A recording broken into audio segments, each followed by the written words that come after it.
The afternoon sun cut through the lace curtains of Dorothy Washington's kitchen, painting golden stripes across the white marble countertops. At 67, Mama Dot moved through her domain with the precision of a woman who'd spent 40 years managing supply chains. Every ingredient in its place, every step calculated, every outcome anticipated. "Move on up a little higher," crackled softly from the vintage radio perched on the windowsill. Mahalia Jackson's voice filled the kitchen like incense, holy and familiar. Mama Dot hummed along as her hands worked the pound cake batter, the rhythm as natural as breathing.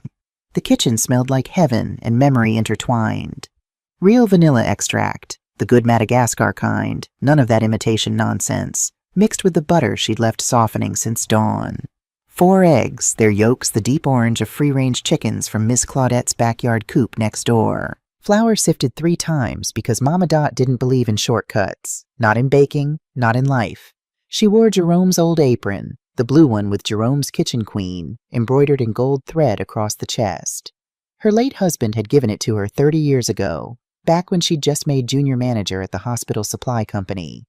The fabric was worn soft now, spotted with decade-old stains that no amount of OxyClean could erase.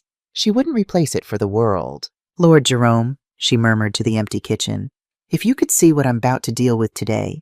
The apron still smelled faintly of his cologne when she pressed it close. Old Spice and coffee, and the particular warmth of a man who'd loved her fiercely for 43 years. 5 years gone, and some mornings she still reached for him across the bed. Outside, Savannah's September heat pressed against the windows. The old Victorian house on the corner of Forsyth Park stood like a fortress of memory. 3 stories of dove-gray siding, wraparound porches, and the kind of architectural dignity that whispered old money. Except Mama Dot's money wasn't old.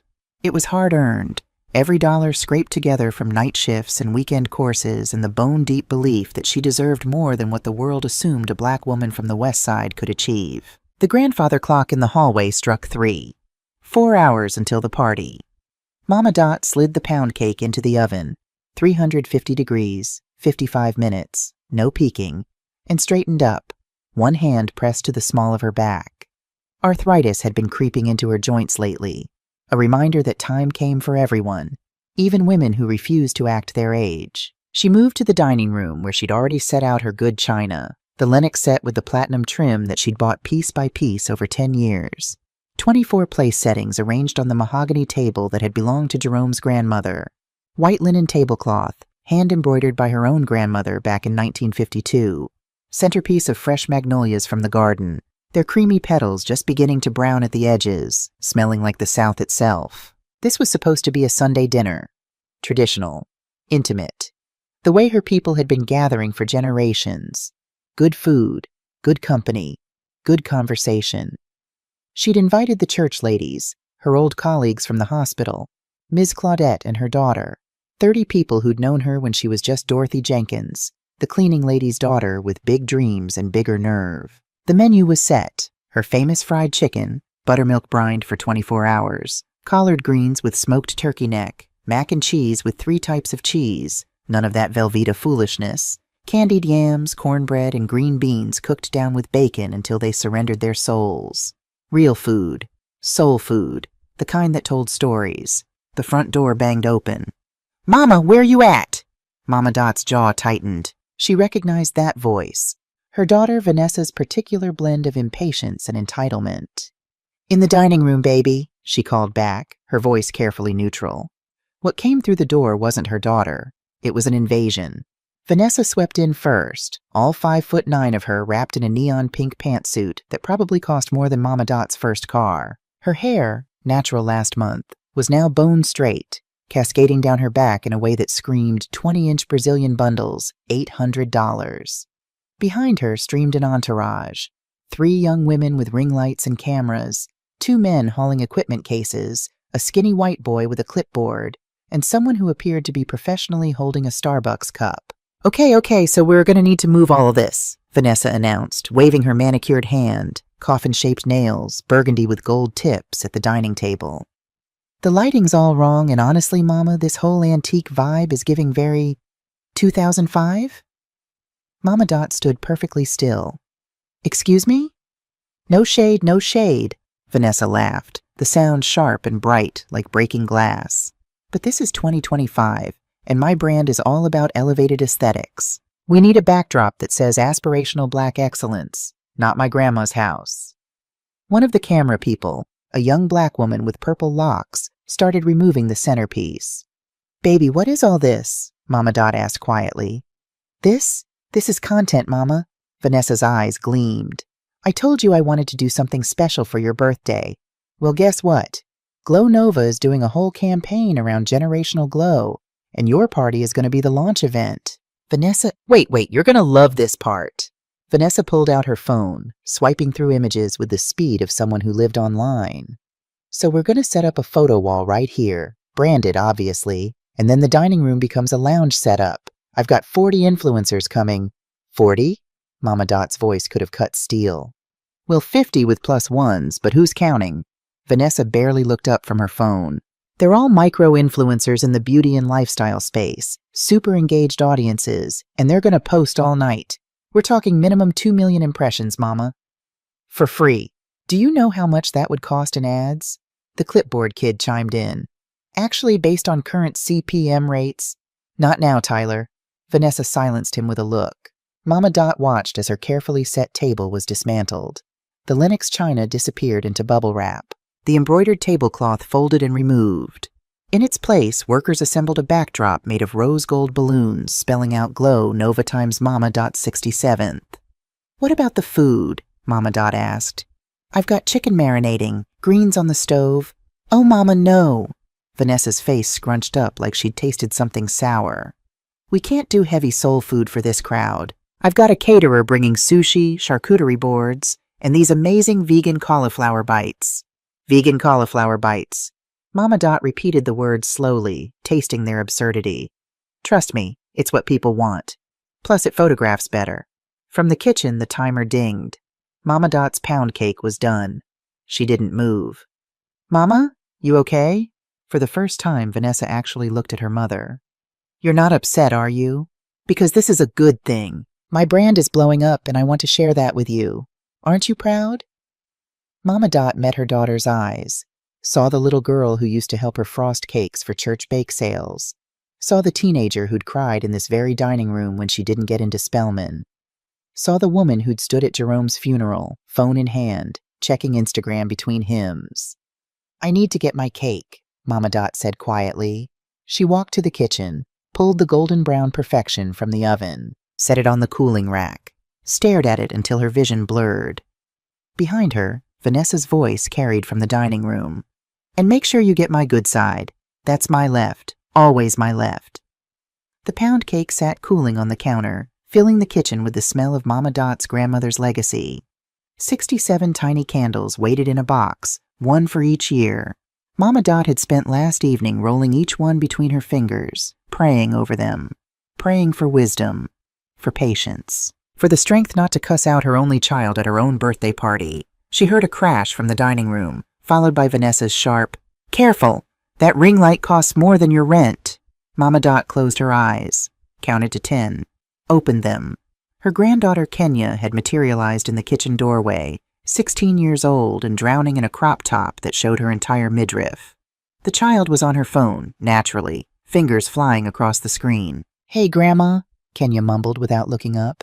"Mom says you need to stay out of the dining room for like another hour. They're setting up." "Setting up in my own house," Mama Dot observed. "Yeah, well," Kenya shrugged, still typing. "It's lit, though. I already got like 2,000 views on my story just from posting the car ride over here." "That's nice, baby." "You should see the comments. Everybody's like, OMG, your grandma's house is goals, and I can't believe Glow Nova is doing a whole party. Mom says this could be my big break. She's going to tag me in all her posts tonight." Kenya finally looked up, and for a moment, Mama Dot saw something familiar in her granddaughter's eyes. A hunger, a desperation to be seen, to matter, to count. Lord, Mama Dot thought, I raised a daughter who thinks her value is measured in views. "Kenya, baby, can you bring me that folder from my office? The purple one on my desk?" "Can't you get it? I'm literally in the middle of responding to Kenya." Just her name, just that tone, the one that had made Vanessa straighten up even in her most rebellious years. "Fine, okay, geez." Kenya slouched out, phone still in hand. Mama Dot moved to the kitchen window, looking out at the garden Jerome had planted. His roses were blooming, deep red, the color of devotion. She'd watered them faithfully for 5 years, talking to them like he could hear. "She done lost her mind, Jerome," she whispered to the roses. "Our baby girl done truly lost her mind." Movement caught her eye. Through the window she could see into the dining room. Vanessa was directing her team like a general, arms waving, voice carrying. No, the lighting has to hit my face at exactly 45 degrees. We've been over this." One of the influencers, a young man with bleached dreads, was filming everything, narrating into his camera. "So we're at Mama Dot's spot for her birthday, and let me tell you, Glow Nova is serving looks tonight." Mama Dot's hands curled into fists. Kenya reappeared, the purple folder dangling from 2 fingers like it might bite her. "Here, can I go now?" "Thank you, baby." Mama Dot took the folder, her touch reverent. Kenya was already leaving when she paused in the doorway, distracted by something on her phone. "Oh shit, sorry, Grandma. Oh my God." "What?" "Mom's contract thing. She left her Google Drive open." Kenya's eyes were wide, scrolling. "Grandma, did you know she signed a deal for like a reality show?" The kitchen went very quiet. "What kind of deal?" Mama Dot's voice was soft, dangerous. Kenya read off her screen. It says exclusive rights agreement, Glow Nova and Sterling family brand. There's like a whole proposal thing.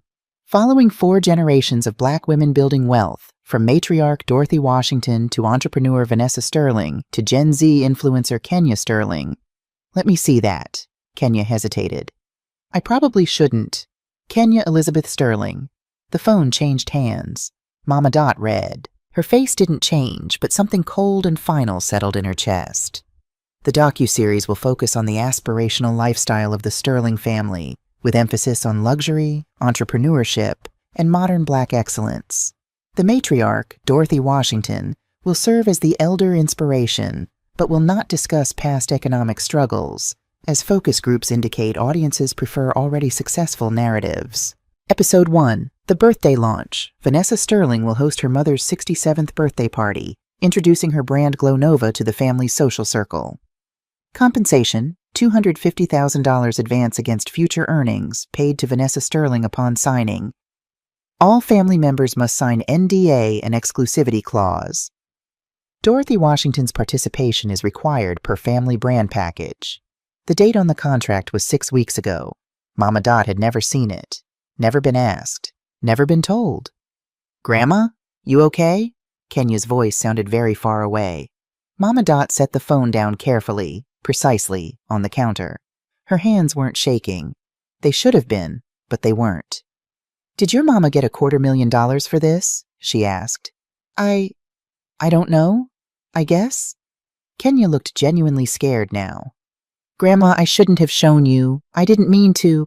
"Hush, baby. This ain't your fault." Mama Dot's voice was eerily calm. "Tell me something. This party tonight, all these people, all these cameras. Did you know it was being filmed for TV?" Kenya nodded miserably. "And your mama told y'all not to tell me." Another nod.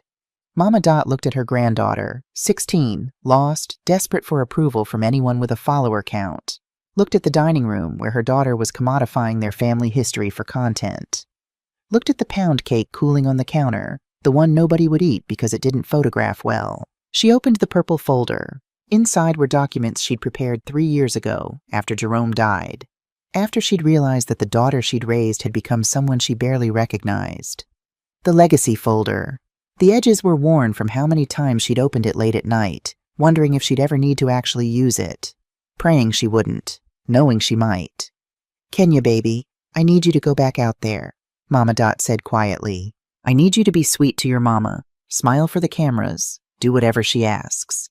But Grandma, can you do that for me?" Kenya swallowed hard, nodded. "Good girl. Now go on."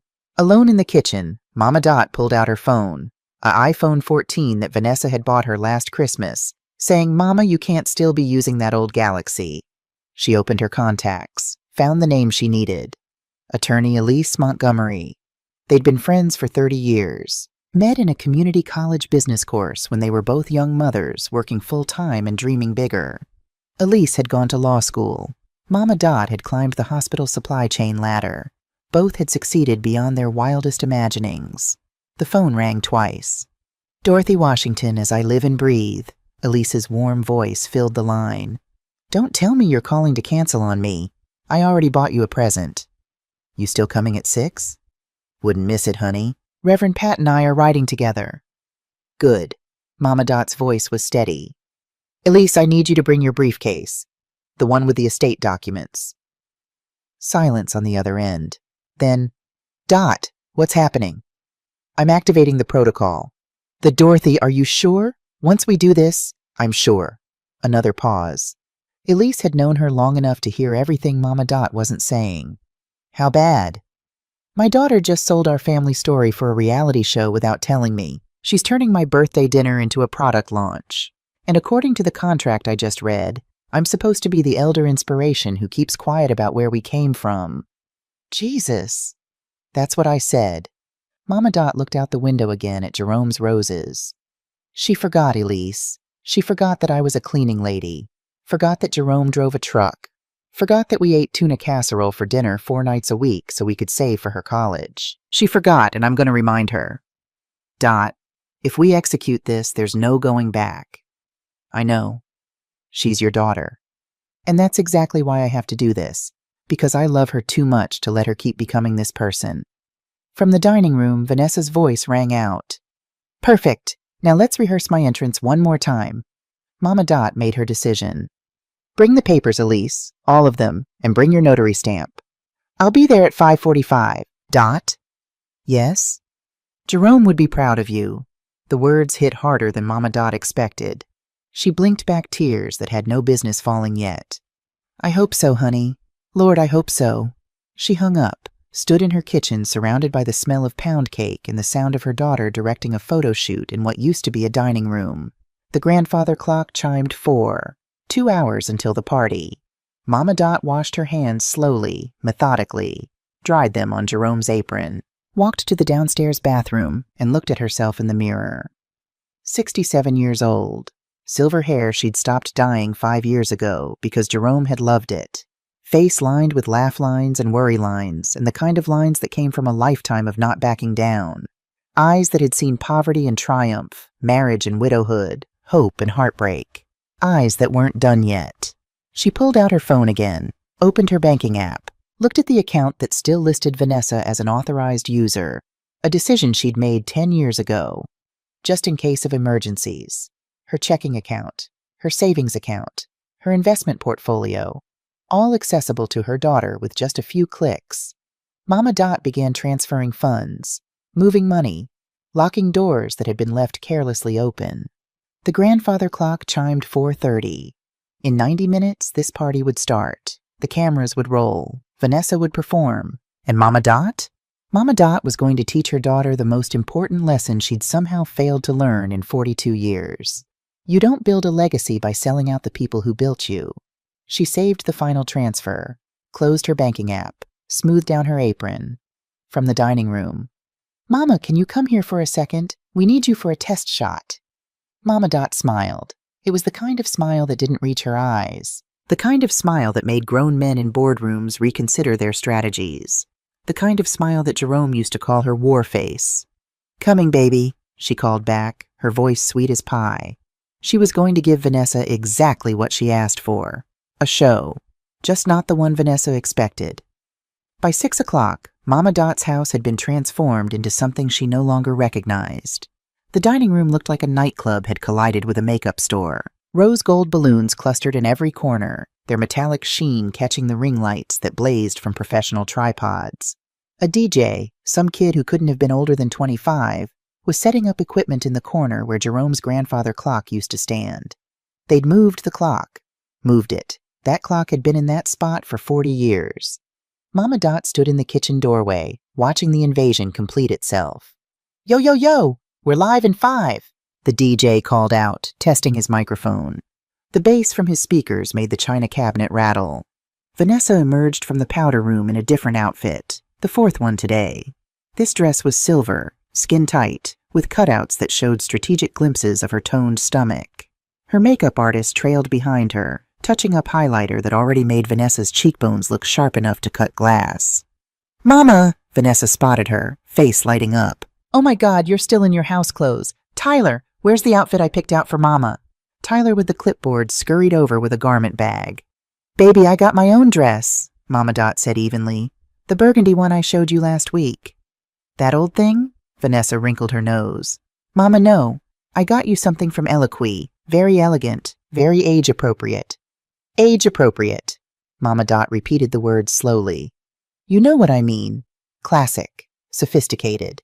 Vanessa unzipped the garment bag, revealing a beige dress that looked like it belonged in a retirement home brochure. "See? Perfect for photos." From the front door, voices erupted. "Happy birthday, Sister Dorothy!"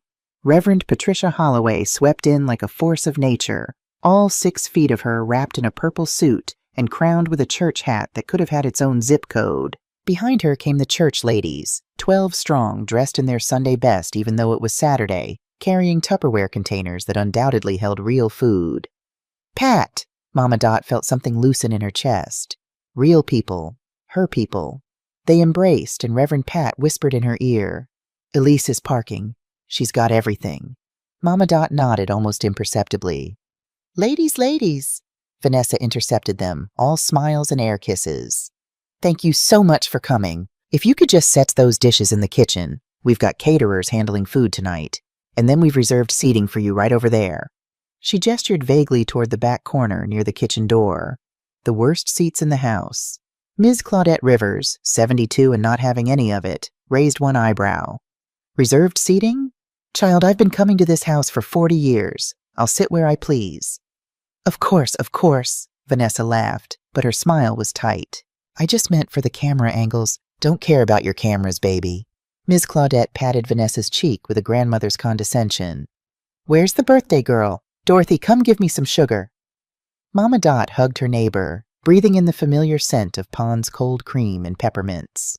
Ms. Claudette had lived next door since before Vanessa was born, had brought over casseroles when Jerome died, had watered Mama Dot's roses when she was too grief-stricken to get out of bed. "You all right, Dot?" Ms. Claudette whispered. "This whole setup seems—" "I know," Mama Dot whispered back. "Just watch, and whatever happens, don't leave." Ms. Claudette's eyes sharpened. She knew that tone. "Lord have mercy. It's going to be one of those nights."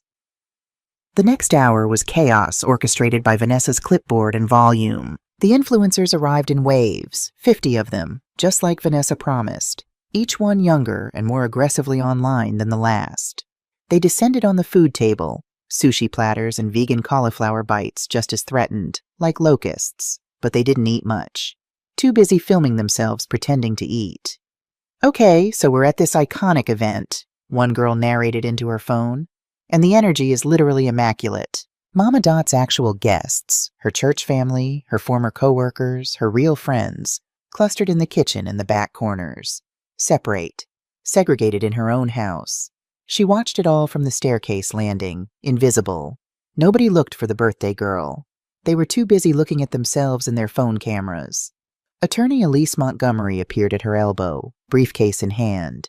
She was elegant in a navy pantsuit, her silver locks swept up in an intricate style. "I've got the documents," Elise murmured.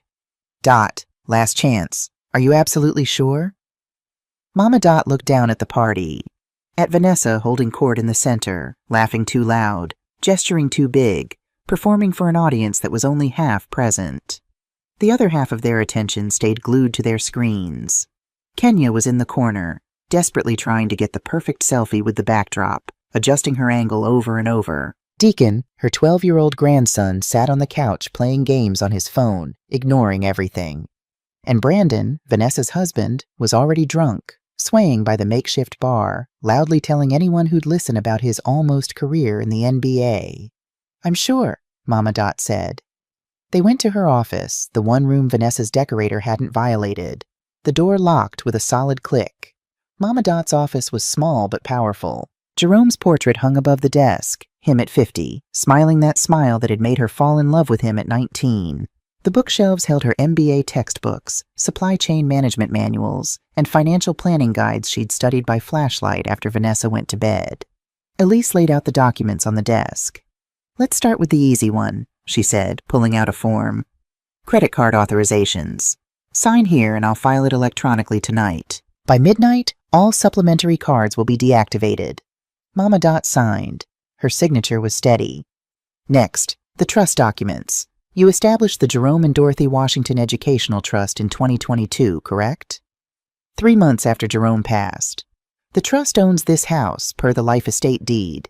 You have the right to occupy it until your death, at which point it transfers to the HBCU Scholarship Fund. But, Elise paused, making sure Mama Dot was listening. Per Clause 7B, you also have the right to evict any occupants who violate the terms of residence, which are respect for the primary resident, that's you, and adherence to family values as outlined in the trust mission statement. Elise looked up. Dot, you wrote that mission statement yourself. This trust honors families built on sacrifice, respect, and intergenerational support. Mama Dot remembered. She'd written it at this very desk, crying, because Jerome had made her promise to protect their legacy from being squandered. Vanessa's been living here for 6 months, Mama Dot said, since her business started needing a better address for investor meetings. Has she paid rent? I didn't ask for any. She's my daughter. Did she sign a lease? No, Elise nodded. Then legally she's a guest, and guests can be asked to leave. How fast? I can have eviction notices drawn up by Monday. Georgia law requires 30 days, but... Elise pulled out another document. There's an emergency clause for properties held in charitable trust. If the occupant is engaging in behavior that damages the trust's mission, say exploiting the primary resident for commercial gain without consent, we can file for immediate eviction. How immediate? 72 hours. Mama Dot absorbed this. 3 days. Vanessa and her family gone in 3 days.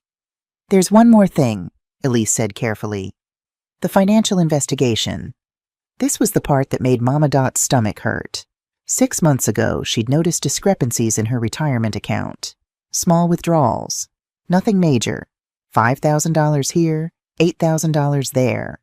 She'd almost convinced herself it was bank errors, until she'd checked the authorization logs and seen Vanessa's name. I had the forensic accountant finish the audit yesterday, Elise said, pulling out a thick folder.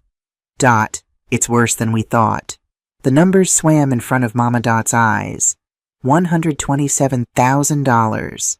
Vanessa had taken $127,000 from her mother's retirement account over 18 months. How? Mama Dot's voice cracked. You added her as an authorized user in 2019, remember? After Jerome died, you wanted someone who could access accounts in case of emergency. In case I had a stroke, not so she could fund her business. I know, honey. I know. Elise's voice was gentle. There's more. She also took out a reverse mortgage on this house. That's impossible. The house is in the trust. She forged documents, used an old deed from before the trust transfer. The mortgage company didn't do proper due diligence, and she walked away with $95,000. Mama Dot sat down hard in Jerome's old desk chair. $22,200 total. Her daughter had stolen $222,000 from her. That's a felony, Elise said quietly. Elder financial exploitation. In Georgia, it carries 5 to 20 years in prison. I'm not sending my daughter to jail. I'm not saying you should, but you need to know that if you wanted to press charges, you'd have every legal right. Downstairs, the bass from the DJ's speakers thumped through the floorboards. Someone squealed. Laughter echoed. Mama Dot looked at Jerome's portrait, remembered their last conversation in the hospital. Promise me, Dot, if she forgets who she is, you remind her, even if it hurts, especially if it hurts. That's love. Draw up the eviction papers, Mama Dot said. File them Monday morning. And the criminal complaint?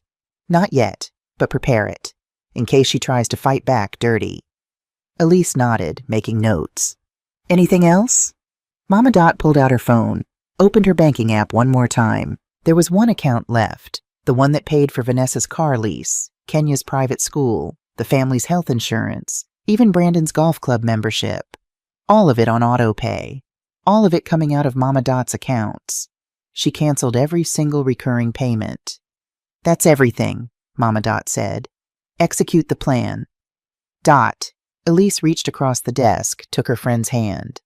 You know she's going to be devastated.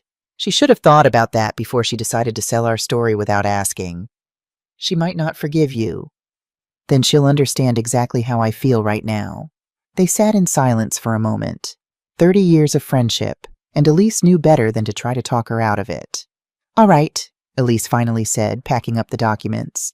I'll file everything electronically tonight. By the time she wakes up tomorrow, the cards will be dead, the autopay canceled, and the eviction notice will be in the system. Thank you. Don't thank me yet. You're about to blow up your family, Dot. No, Mama Dot corrected. Vanessa already did that. I'm just cleaning up the mess.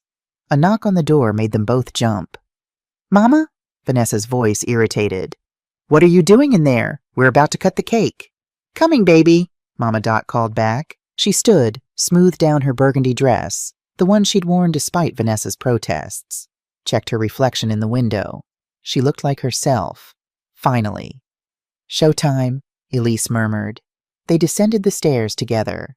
The party was in full swing, though swing implied more joy than what Mama Dot witnessed. It looked more like a performance where everyone had forgotten they were supposed to be celebrating an actual person. The DJ cut the music. Yo, yo, yo! Can I get everyone's attention, please? It's time for the birthday girl. Vanessa materialized next to Mama Dot, linking their arms together with a grip that was more possessive than affectionate. Smile, Mama. Camera's on you. Indeed, all 4 professional cameras swung toward them, plus 50 iPhones. They walked to the center of the room, where Mama Dot's pound cake had been replaced by a 4-tier monstrosity covered in fondant and edible gold leaf. On top, a sugar sculpture of the Glow Nova logo. Happy birthday! Everyone shouted, but it felt performative, rehearsed. Vanessa took the microphone from the DJ. She was in her element now, glowing under the lights. First of all, I just want to say thank you all for coming tonight. This is such a special moment for me. I mean for us. I mean for my mama. Laughter from the crowd. 67 years ago, Dorothy Washington came into this world, and she has been an icon ever since. Mama Dot stood beside her daughter, smiling politely. She could see Ms. Claudette in the back, arms folded, face skeptical. Reverend Pat watching with concern. My mother taught me everything about excellence, Vanessa continued, warming to her subject. She taught me that black women don't ask for permission. We take what's ours. She taught me that success is the best revenge, and she taught me that when you've got it, you flaunt it. Mama Dot didn't remember teaching any of those things. She remembered teaching humility, hard work, and respect. But apparently, those lessons hadn't landed. So tonight I wanted to honor my mama by showing her what her legacy looks like in 2025. Mama, you built the foundation, and I'm building the empire. Vanessa gestured broadly at the party, at the influencers, at the cameras. This is what you worked for. This is your reward. Polite applause. Vanessa handed the microphone to Mama Dot. Mama, you want to say a few words? Finally, Mama Dot took the microphone, looked out at the crowd, divided so clearly into 2 groups. Her people in the back, confused and uncomfortable. Vanessa's people in the front, phones out, filming everything. She opened her mouth. Good evening, everyone, she began. Her voice was steady, warm. I want to thank y'all for coming tonight, especially my sisters from New Hope Baptist Church. She turned to gesture toward the church ladies. That's when Vanessa moved. Okay, Mama, that's sweet, Vanessa laughed, plucking the microphone from her mother's hand. The gesture was quick, practiced, casual, but to everyone watching it was crystal clear what just happened. Vanessa had just silenced her own mother. We'll do the church stuff later, Vanessa said, her smile bright and terrible. Right now, I want to introduce you to the real guests of honor tonight, my Glow Nova angels. The influencers cheered, started chanting, Glow Nova, Glow Nova. Mama Dot stood there, empty-handed, in the center of her own party. She looked at Vanessa, really looked at her, and saw a stranger. Saw someone so drunk on likes and views and brand deals that she'd forgotten the most basic rule. You don't disrespect your mama. Especially not at her own birthday party. Especially not on camera. From the back of the room, Ms. Claudette's voice rang out. Oh, hell no! Reverend Pat put a hand on her arm, stopping her, because they both saw what Mama Dot was doing. Nothing, Mama Dot simply smiled. It was a small smile, a dangerous smile. The kind of smile a woman wears when she's already 3 moves ahead in a chess game her opponent doesn't even know they're playing. She caught Elise's eye across the room. Elise nodded, understanding perfectly. Then came Brandon. Vanessa's husband stumbled forward, drink sloshing in his glass, emboldened by liquor and stupidity. "Yeah," he shouted. "Yeah, Mama Dot, just sit there and look pretty. This ain't your show no more. This is the young people's time. You had yours." The room went silent. Even the influencers stopped filming, because everyone, every single person in that room, knew that Brandon Sterling had just crossed a line that couldn't be uncrossed. Mama Dot looked at him, at her son-in-law, who'd been living rent-free in her house, eating her food, driving a car she helped pay for, smoothed her burgundy dress, and without a word, she set down the empty champagne glass someone had pressed into her hand earlier, smoothed her burgundy dress, and without a single word, walked out of the party. Behind her, she heard Vanessa's nervous laugh. She's probably tired, y'all. Old people need their rest, you know?" Old people. Mama Dot climbed the stairs to her bedroom, locked the door, sat on the bed she'd shared with Jerome for 43 years, pulled out her phone, opened her email, and sent one message to Elise Montgomery. "Execute everything, now." Then she went to her window and looked down at the garden, at Jerome's roses blooming in the moonlight. "Baby," she whispered to his memory, "I'm about to teach our daughter what you tried to tell her. This is gonna hurt, but it's the only way she's gonna learn." Downstairs, the party continued. The DJ started the music again. Vanessa was back in performance mode, laughing too loud, dancing too hard, trying to pretend nothing had happened. But Mama Dot knew better. Everything had happened, and by tomorrow morning, Vanessa Washington Sterling's whole world was going to come crashing down. Mama Dot changed into her nightgown, set her alarm for 6 a.m., and went to sleep with the kind of peace that only comes from knowing you're doing the right thing, even when the right thing feels like burning down everything you built. Tomorrow, the reckoning would begin. Sunday morning broke soft and golden over Savannah, the kind of morning that promised peace. Vanessa Sterling woke up with a mild hangover and a major glow. Last night had been perfect. Well, almost perfect. Mama had been weird, disappearing like that. But the content? Chef's kiss. Her Instagram stories alone had pulled 847,000 views. 3 brand partnerships had already slid into her DMs with collaboration offers. She stretched in the guest bedroom. She and Brandon had been temporarily staying in Mama's house for 6 months now, reaching for her phone before her eyes were fully open. First thing every morning, check the analytics. But this morning, her feed looked different. At TruthTA_blog had posted a video. The caption made her stomach drop. CEO tells her 67-year-old mother to shut up at her own birthday party. This is why black families stay broken. 12.4 million views. Posted at 3 a.m. No. Vanessa sat up, clicking the video. It was the moment. The exact moment she'd taken the microphone from Mama Dot. And whoever edited it had isolated the audio, removed the party noise, so all you could hear was Vanessa's voice. "We'll do the church stuff later." And then Brandon, drunk and stupid.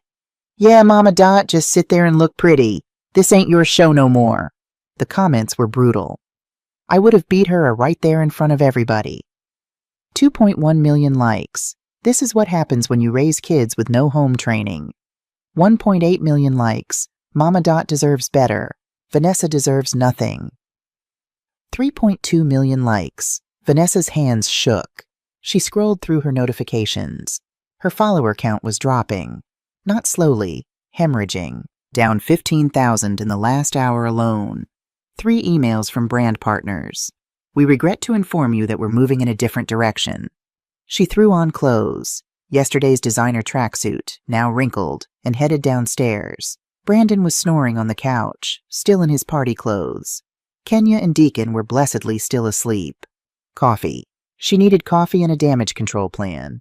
But first, retail therapy. She'd go to Soul Lux Spa, get a massage, clear her head, figure out how to spin this. She grabbed her purse, checked the mirror, even in crisis, lighting matters, and headed out. "Good morning, Mrs. Sterling." The receptionist, a young white woman named Madison, greeted her with the usual reverence. "Your 9 o'clock Glow Nova celebration package is all set." Vanessa had booked the works. Caviar facial, $850. Lymphatic drainage massage, $400. A champagne brunch for herself, and 3 influencer friends, $200 each. The total would be around $2,500, but whatever. Self-care wasn't selfish. She sank into the waiting room chair, already feeling better. This was her sanctuary. Mrs. Sterling? Madison's voice had changed. Uncertain now. I'm so sorry, but your card was declined? Vanessa laughed. That's impossible. Run it again. Madison disappeared. Returned looking even more uncomfortable. I ran it 3 times. It says account closed by primary holder. The spa went quiet. Other customers looked over, curious. That doesn't make any sense. Vanessa pulled out her wallet, her fingers suddenly clumsy. Here, try this one. Madison tried the backup American Express, then the Visa, then the MasterCard.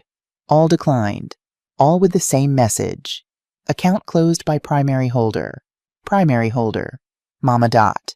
Do you have another form of payment? Madison asked, her voice pitying now. Vanessa's phone buzzed, then buzzed again, and again, a cascade of notifications, all arriving at once like they'd been queued up waiting for reception. JP Morgan Chase. Authorized user removed from account ending in 9847. American Express. Supplementary card privileges revoked effective 12:01 a.m. Eastern Standard Time. Wells Fargo. Overdraft protection canceled. Primary account holder request. Tesla lease services. Payment default detected. Vehicle immobilization pending. There were 47 emails, all sent between midnight and 1 a.m., all from companies informing her that Dorothy Washington had removed her access, canceled her privileges, revoked her authorizations. Mrs. Sterling, are you okay? Madison looked genuinely concerned now. Vanessa stood up so fast her chair tipped over. I have to go. She ran to the parking lot, fumbling for her car keys. Pressed the button to unlock her Tesla Model Y, the white one with the custom wheels, $78,000, paid for by, oh God. The car didn't respond. She pressed again. Nothing. Pulled out her phone, opened the Tesla app. A message filled the screen. Vehicle access suspended due to lease payment default. Account in arrears. $4,847. Contact lessor, Dorothy Washington Trust for reinstatement. Dorothy Washington Trust. Vanessa started laughing. It came out wrong. Too high. Too sharp. A woman loading groceries into her Lexus gave her a concerned look. She pulled out her phone with shaking hands and called Mama. It rang once, twice, 3 times. Voicemail. Mama, what the hell is going on? You need to call me back right now. My cards aren't working, my car is locked, and I know you did this. This isn't funny, Mama. I have a business to run. Call me back. She tried again. Straight to voicemail this time. Then she called the house line. It rang and rang. Nobody picked up. Her phone buzzed again. This time it was Kenya, her daughter. Mom, Kenya was crying. Mom, my Instagram ads account got suspended. They said payment failed. And my Sephora order got canceled. What's happening? I don't know, baby. And Dad's freaking out because his golf club membership got revoked. Vanessa heard Brandon yelling in the background. That old bitch. I knew she was crazy. I told you not to mess with her. That old bitch.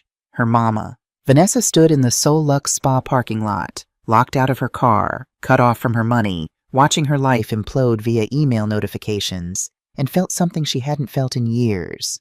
Fear. Vanessa woke to darkness. Complete darkness. The digital clock was dead. The phone charger wasn't working. The AC had stopped humming. Brandon. She shook her husband awake. Brandon, the power's out. He groaned, rolling over. Call the electric company. Vanessa grabbed her phone, 12% battery left, and dialed Georgia Power. The automated system was maddeningly cheerful. For questions about your account, press 1. To report an outage, press 2. She pressed 1. Please enter your account number. She didn't know the account number. She'd never paid the bill. Mama had. After 10 minutes of navigating menus, she finally reached a human. Georgia Power, this is Darnell. How can I help you? My power's been cut off. This is an emergency. I'm sorry to hear that, ma'am. Can I get your account number? I don't have it. The address is 1247 Forsyth Park Boulevard. Typing sounds. Okay, I see that account. It shows... Oh, the account was closed by the account holder on Saturday night. Final bill was paid. Service disconnection was requested. That's impossible. I live here. Ma'am, the account holder was Dorothy Washington. She's listed as the property owner and... That's my mother! Okay, well, you'll need to set up a new account in your name. We can get someone out there within 5 to 7 business days to... 5 to 7 days? It's 94 degrees outside. I understand, ma'am, but that's our current availability. Would you like to schedule an appointment? Vanessa hung up, tried to call Mama again. Straight to voicemail. By noon, the house was sweltering. Savannah in September was no joke. The heat pressed down like a living thing, thick and wet. Kenya was crying in her room, phone dead, unable to charge it. Deacon had already walked to the public library to use their Wi-Fi and AC. At 3 p.m., the water stopped. Brandon discovered this while trying to flush the toilet. Vanessa! Vanessa! They stared at the toilet like it was a bomb. What do you do when there's no water? Brandon asked. Neither of them knew. Vanessa had an investor meeting downtown, a meeting that could save Glow Nova, a meeting she absolutely could not miss. She'd called an Uber, on what little credit she had left on her personal card. The driver pulled up and she climbed in. Hey, aren't you that Glow Nova lady? He asked, looking at her in the rearview mirror. Yes. She tried to smile. Yo, that video of you at your mama's party? That went crazy viral. I know.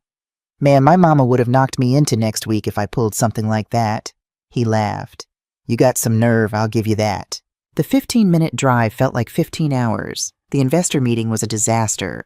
The VCs had seen the video. One of them even brought it up. Ms. Sterling, we're concerned about brand alignment. Our fund focuses on family values, and this recent publicity. Glow Nova lost a potential $500,000 investment. When Vanessa got home, in another Uber she couldn't afford, there was a notice on the door. Notice of eviction proceedings. Her vision blurred. She read it 3 times before the words made sense. The property was owned by the Jerome and Dorothy Washington Educational Trust. Vanessa and her family were occupants without a formal lease. Per the terms of the trust, they were being evicted for violation of residence terms, specifically exploitation of the primary resident for commercial gain without consent. They had 30 days. Vanessa crumpled the notice in her fist. 30 days. Brandon found her crying on the kitchen floor at 2 a.m. Baby, we gotta do something, he said. His breath smelled like the vodka he'd been secretly drinking. We can't just let her throw us out. What am I supposed to do? Vanessa sobbed. She won't answer my calls. She won't talk to me. Brandon was quiet for a minute.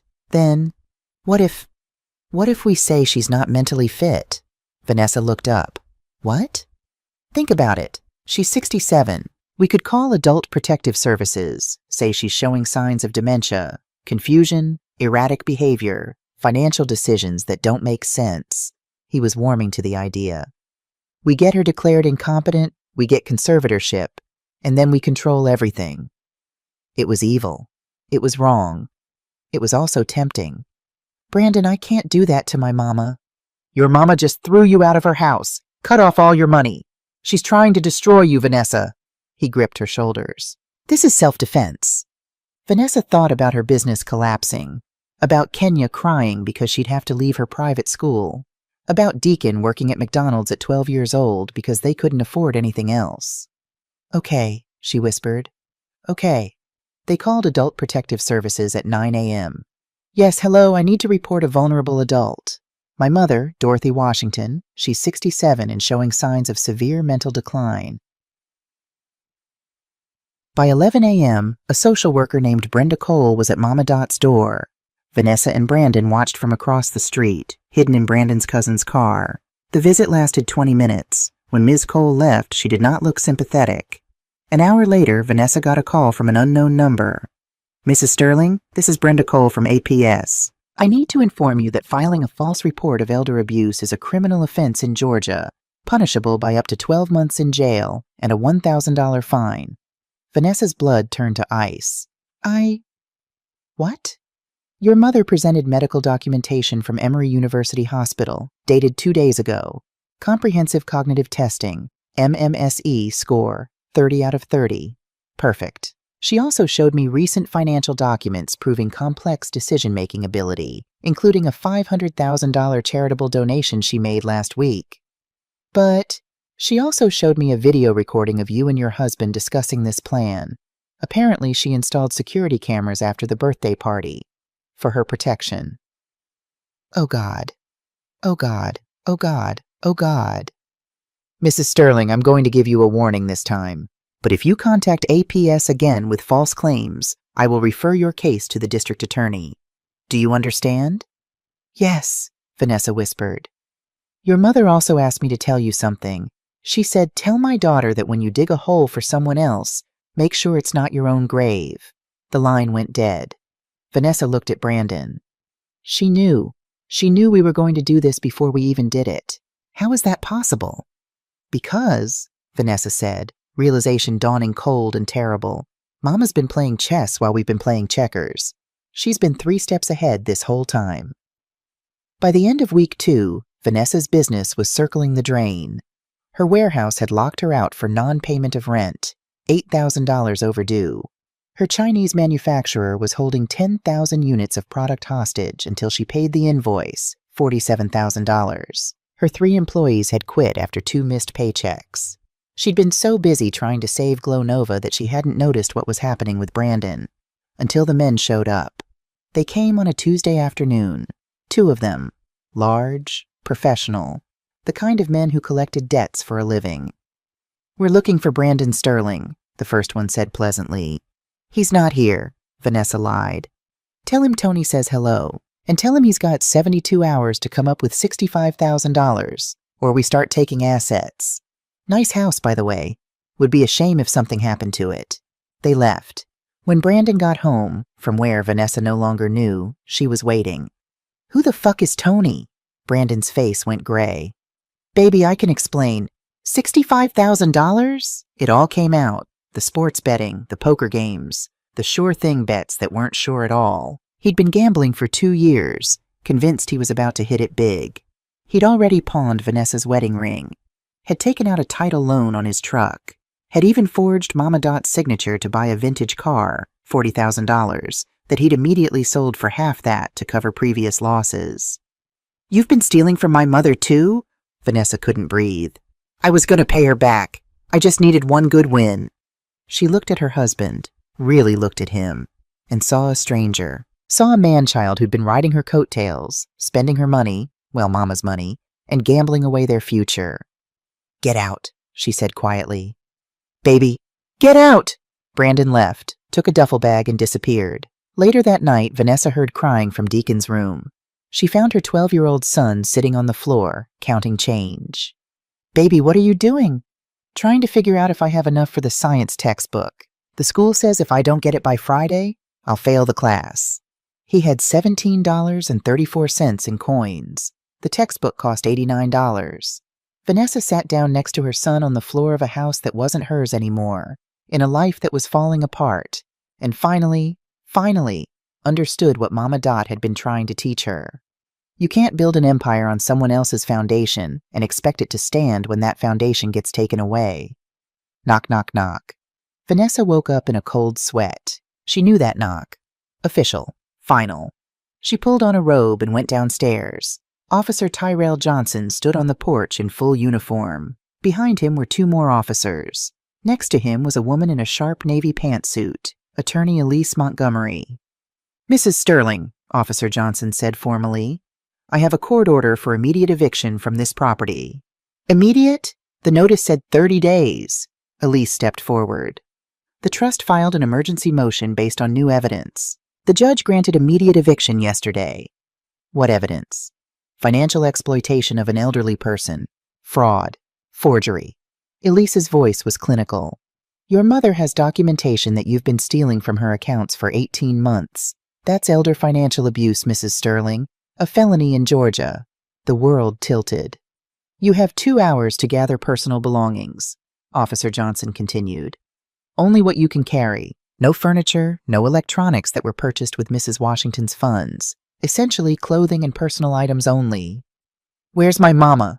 Vanessa's voice cracked. Where is she? As if summoned, Mama Dot appeared on the second-floor balcony. She was dressed in a stunning Ankara print dress, yellow and gold, the colors of African royalty. Her silver hair was styled elegantly. She wore the pearl necklace Jerome had given her on their 20th anniversary. She looked down at her daughter like a queen surveying a disgraced subject. Mama, Vanessa whispered. Mama, please. Mrs. Sterling, Elise said, I'm required to inform you that criminal charges are being considered. The evidence shows you withdrew $127,000 from your mother's retirement accounts without authorization. You also forged documents to obtain a $95,000 reverse mortgage on this property. $222,000. The number hung in the air like a guillotine blade. Under Georgia law, Elise continued, elder financial exploitation carries a sentence of 5 to 20 years in state prison. Your mother has the option to press charges. Kenya emerged from upstairs, crying. Deacon behind her, face blank with shock. Grandma? Kenya called up to the balcony. Grandma, please don't make us leave. We're sorry. Mom's sorry. Right, Mom? Vanessa couldn't speak, couldn't move. Mama Dot finally spoke, her voice carrying clear and strong. Vanessa, you wanted to be a CEO. You wanted independence. You wanted to build an empire. She paused. Well, baby, CEOs handle their own business. Independent people pay their own bills. And empires? They're built on solid ground, not stolen money. I was going to pay you back, Vanessa sobbed. The business was supposed to, Mama Dot's voice hardened.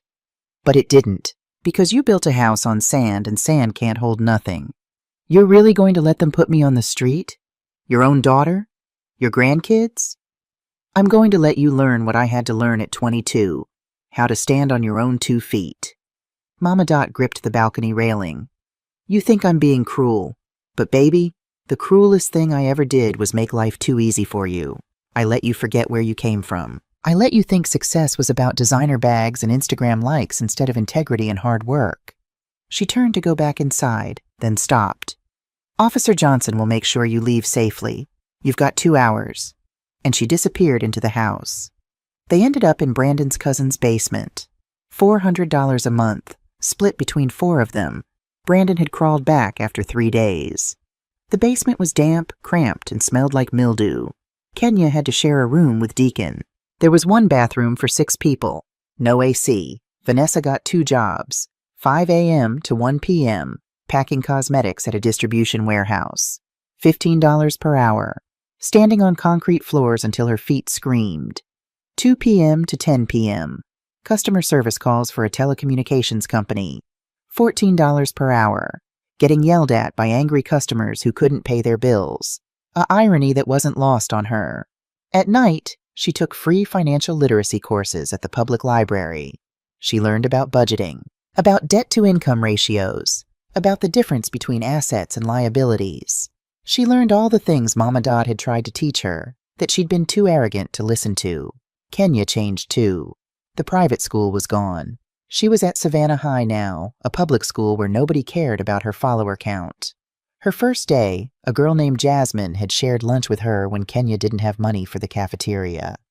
You're that girl from the video, right? Jasmine had asked. Kenya had braced for mockery. Yeah, I saw that. My abuela said your grandma is a real one. Said she did what needed doing. Jasmine had handed over half her sandwich. My mom kicked my dad out last year for the same reason. He forgot who paid the bills. Real friendship, Kenya discovered, had nothing to do with likes. Deacon was working part-time at McDonald's. At 12. He'd lied about his age, said he was 14. Needed a work permit that Vanessa had to sign. One night she found him counting dollar bills on his mattress. What's this for, baby? I'm saving up, he said quietly. To pay Grandma back. Vanessa started crying. Couldn't stop. Her 12-year-old son had more integrity than she'd had at 42. Kenya wrote to Mama Dot. A real letter, handwritten on notebook paper. Dear Grandma Dot, I'm not asking you to take us back. I'm writing to say I'm sorry. I used to think you were old-fashioned. I thought Sunday dinners were boring. I thought your stories about the old days were irrelevant. But last Sunday, Mrs. Rivers, your neighbor, brought us collard greens and cornbread. She said, your grandma taught me this recipe 30 years ago, when I was a broke single mother. She gave me food, gave me hope, gave me a job reference. I cried, Grandma, because I realized you weren't just feeding us. You were teaching us to feed others. Mom's working 2 jobs now. She comes home exhausted, but she makes us dinner every night. She's learning to budget. She's learning to struggle. And I think she's learning to be the woman you tried to raise her to be. I want to learn too. Not for Instagram. For real. Can I come to church this Sunday? I want to hear your stories, the ones I was too stupid to listen to before. I love you, Grandma. Kenya Mama. Dot received the letter on a Thursday. She read it 3 times, cried twice. She didn't respond immediately. Instead, she sent a package to Kenya, her grandmother's handwritten cookbook, the Jerome's Kitchen Queen apron, a note. Recipes are earned, not given. Come to church this Sunday. We'll talk. Vanessa, Kenya, and Deacon showed up at New Hope Baptist at 10 a.m. sharp. They wore their best clothes, which weren't very best anymore. Kenya's dress was from Goodwill. Deacon's shoes had a hole in the sole he'd covered with cardboard. Mama Dot was sitting in her usual pew, 3rd row center. She didn't turn around when they entered, but Miss Claudette did, and she smiled, a real smile, and gestured for them to sit in the row behind Mama. Reverend Pat preached about the prodigal son. When it came time for announcements, she said, "This morning I'm honored to announce the 10th recipient of the Jerome and Dorothy Washington HBCU Scholarship." Vanessa's head snapped up. This scholarship was established 3 years ago by our very own sister Dorothy Washington, funded with $50,000 annually. It supports young people who demonstrate character, resilience, and commitment to education despite difficult circumstances. Reverend Pat smiled.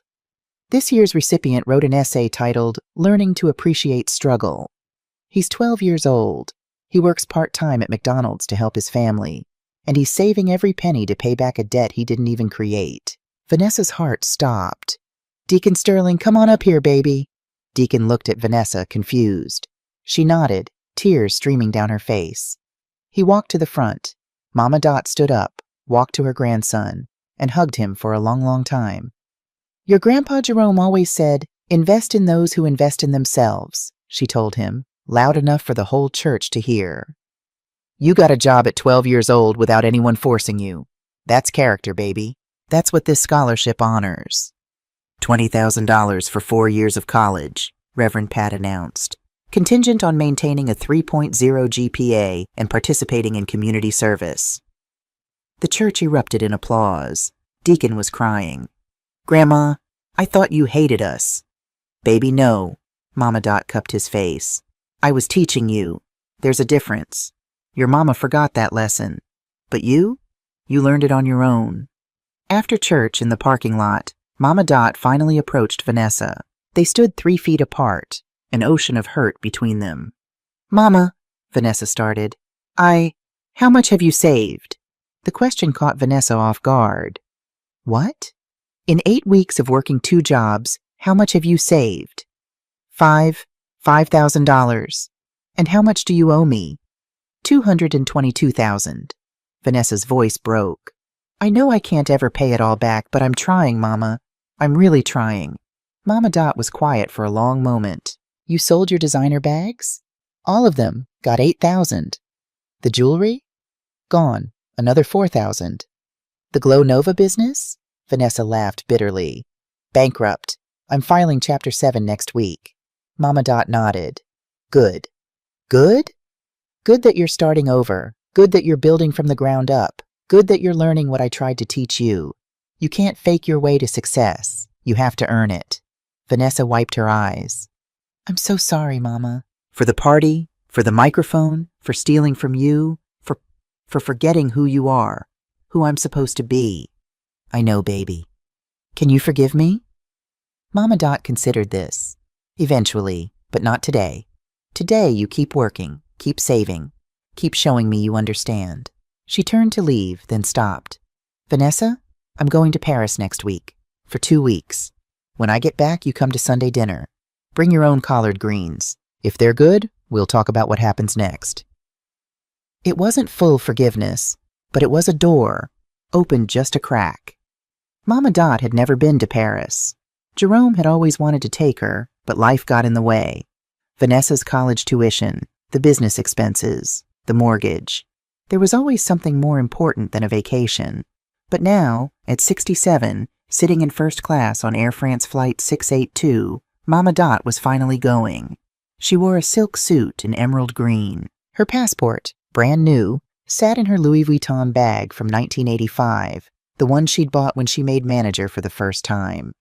The flight attendant brought champagne, real champagne, not the cheap stuff from Vanessa's party. Mama Dot raised her glass to the empty seat next to her. "This one's for you, Jerome," she whispered. She visited the Pantheon, where Josephine Baker was interred, the first black woman honored in France's national mausoleum. Mama Dot stood before the crypt, head bowed. "Thank you," she whispered, "for showing us we could be more than what they expected." She left flowers, red roses from Jerome's garden that she'd carefully preserved and carried across the ocean. By the Seine River, she sat at a cafe and wrote in her journal, "Jerome, it's been 67 years, baby. 67 years of building, fighting, surviving, and teaching. I was so angry at Vanessa, so heartbroken, because I saw myself in her, that hunger to prove something, to matter, to be seen. But I forgot to teach her the difference between ambition and arrogance, between confidence and entitlement. You told me before you left, don't let them erase you, Dot. Not our daughter, not society, not even time. So I didn't. I burned down everything she built on false ground. And now I'm watching the first green shoots grow. Kenya called me yesterday. She cooked collard greens for her school's cultural day. She said they tasted like home. Deacon wants to study engineering, said he wants to build affordable housing for elders. Like Grandma taught me, build foundations. Vanessa's still struggling, but struggle is the crucible. That's where real strength gets forged. I'm not the villain in this story, Jerome. I'm the gardener. I pulled the weeds so the roses could bloom. I miss you every day, but I'm not done yet. Not even close. Your Dot." Her phone rang. Elise. "Dot, Vanessa just paid back another $5,000. She's up to $10,000 total. That's progress. She wants to meet when you get back. Says she has something to show you. Tell her I'll be home in a week, and tell her to bring collard greens." Mama Dot hung up and ordered another coffee. Real French coffee, bitter and strong and perfect, just like life. 3 months later, Thanksgiving. The dining room table was set the old way. Lenox china, hand-embroidered tablecloth, magnolia centerpiece, 24 place settings. Mama Dot sat at the head of the table, surveying her kingdom. To her right, Vanessa, looking thinner but stronger, wearing a simple dress instead of designer labels. To her left, Kenya and Deacon, both in church clothes. Brandon was absent. He and Vanessa were legally separated. He was in rehab for gambling addiction. Maybe he'd come back different. Maybe not. Around the table, Reverend Pat, Ms. Claudette, Elise, Officer Tyrell and his family, the church ladies, Vanessa's former co-workers from the warehouse who'd become real friends, and the food. Fried chicken, made by Vanessa, finally using Mama Dot's recipe. Collard greens, also Vanessa, not perfect but honest. Mac and cheese, Mama Dot couldn't let go of everything. Sweet potato pie, Kenya's first attempt, lumpy but made with love. Cornbread, Deacon, surprisingly good. Before they ate, Vanessa stood. "Mama, I wanted to say something." Mama Dot nodded.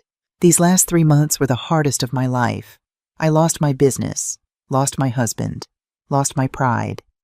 Vanessa's voice shook. "But I found something more important. I found my purpose." She pulled out a folder. "I'm starting a new business. Not beauty, financial literacy. Teaching young black women what you tried to teach me. How to build wealth, not just income. How to budget, how to invest, how to protect themselves from making the mistakes I made." She opened the folder to show a logo. Dorothy's Daughters Financial Literacy Program. "I'm calling it Dorothy's Daughters, because even when you kicked me out, you were still teaching me. And now I want to teach others." Mama Dot's eyes filled with tears. "It's nonprofit," Vanessa continued. "I'm not taking a salary for the first year. I'm working at the warehouse still, saving money. But I've got 3 churches interested in hosting workshops, and..." She smiled. "Kenya's going to run the social media. Real stories, real financial journeys, no filters." Kenya stood up. "Grandma, I know I was all about influencing before, but now I want to influence people to make better choices. Show them that struggle isn't shameful. It's how you grow." Deacon raised his hand like he was in class. "And I'm going to create a budgeting app for kids, so they learn young." Mama Dot looked at her family. Broken, rebuilding, real. "Baby," she said to Vanessa, "that's the first time you've used my name for something that matters." They hugged, really hugged. for the first time in months. "I'm still paying you back," Vanessa whispered.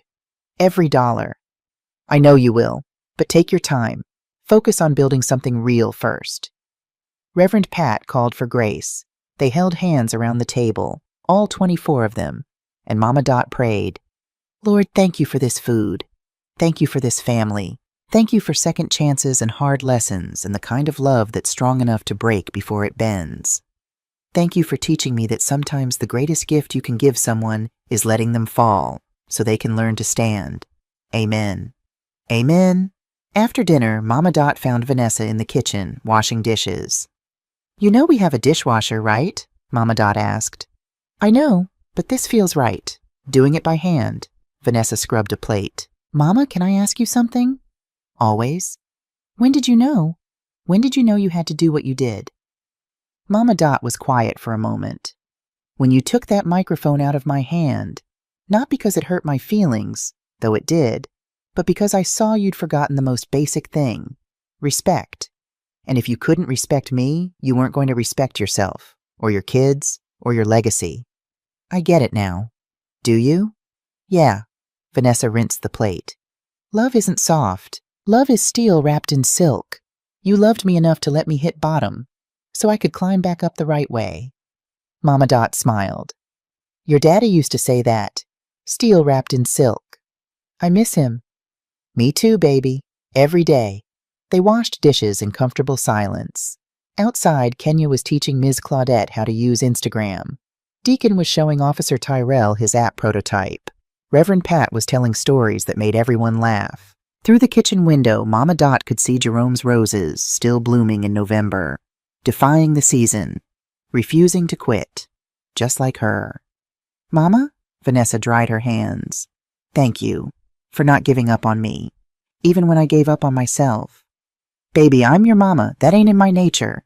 She pulled Vanessa close, breathing in her daughter's hair, smelling like the coconut oil she used now instead of expensive salon products, smelling like home. "Now," Mama Dot said, pulling back. "You said those collard greens were made with smoked turkey neck?" "Yes, ma'am." "Not ham hock?" "Turkey neck, just like you taught me." Mama Dot smiled. "Then you're learning. Slowly, but you're learning."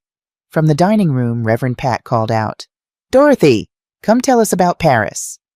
Mama Dot walked into the dining room, surrounded by people who loved her. Not for her money, not for what she could do for them, but for who she was. She sat down in Jerome's old chair at the head of the table and began to tell her story.